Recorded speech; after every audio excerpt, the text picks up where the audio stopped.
Hello and welcome back to Creative Pet-Keeping. Today we are going to take a look at some of the bettas that I'm going to be photographing and filming and listing. Of course, there will be a video that I will make so you guys will be able to see all of these fish up close because it's so difficult to see them in the jars. Now, I have to make a disclaimer every time that these jars are temporary spaces for these fish because I do breed bettas on a small scale. These are not permanent homes. As temporary homes, they work out, but there are pros and cons. One thing that I'm actually really happy and excited to share with you is the fact that I did something by accident that is actually really awesome and beneficial.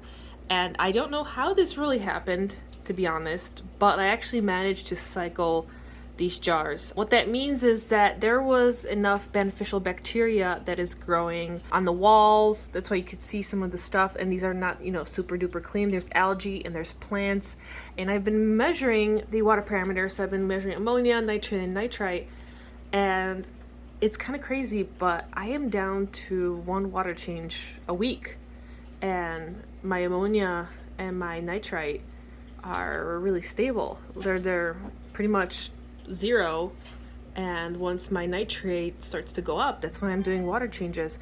I can't make a tutorial about this because I don't really know how this happened, other than the fact that these guys have been jarred for quite a while, and I do try to add a lot of plants.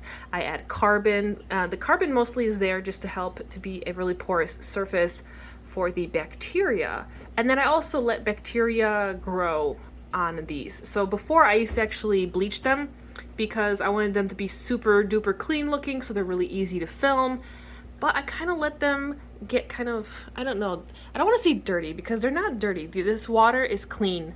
It's just that the sides of these look a little dirty, which is to the benefit of the fish, because one of the things that I'm really excited about is I have not had any losses at all. In the previous years, I would do water changes and I would always lose not a big amount, usually like a handful of fish out of my entire spawn.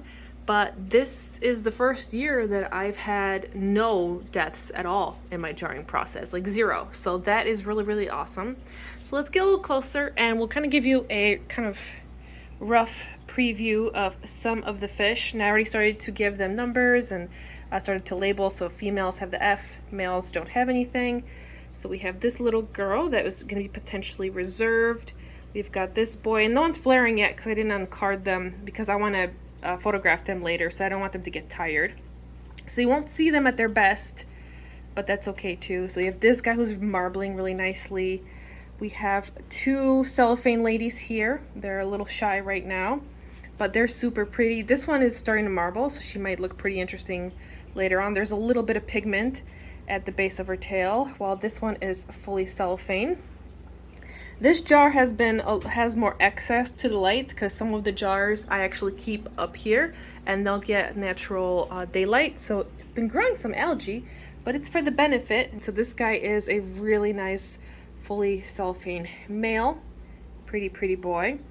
Then we've got what's called the Panda Koi pattern. Now this is not like an official, type of fish. These are all plaquette marbles, so they're all kind of the same. And you could have different names for marble patterns, but that doesn't make them any different than, their siblings. They're still marble koi. So all these names like Panda Koi or Galaxy Koi or Nemo, they're kind of just these made up names that we use to help identify the patterns, but they're not anything official. So just letting you know with that disclaimer. So we've got this pretty Panda Koi boy.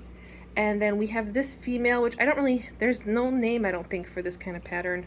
And she's kind of cute. I've shown her to you guys before. She, on the other side, kind of looks like she has a little eyebrow. She's got a little red on her mouth, a little red on her body. And then lastly, we have a little matching boy. These two, if someone bought them as a pair, might be a potentially good combo to spawn. Maybe, just maybe. But this one's pretty cool too. So I have my little beanies with the water just ready. I'm going to be taking notes on all the fish that I film and photograph, and it's going to be awesome. I'm going to be posting these guys, making them available to my Patreon supporters first, and then once they are available online for everyone else, I will be announcing that in the video, so don't worry, I will let you guys know. But I wanted to not only give you this little preview of everybody, but also I just wanted to tell you that I kind of managed to cycle my jars. It's kind of cool. I feel like this is accidental. I don't know if I'll be able to replicate this ever again, so I don't think I can give you a tutorial, but it's still something pretty nifty that I didn't think I could do, and here it is. So I hope that you like this very simple preview video. If you did, be sure to subscribe to my channel so you don't miss out on any content. I'm gonna have some really cool stuff in the future, just making a little bit of simpler videos right now because I do have to focus on my kitty, so I'm just trying to make things a little easier for myself.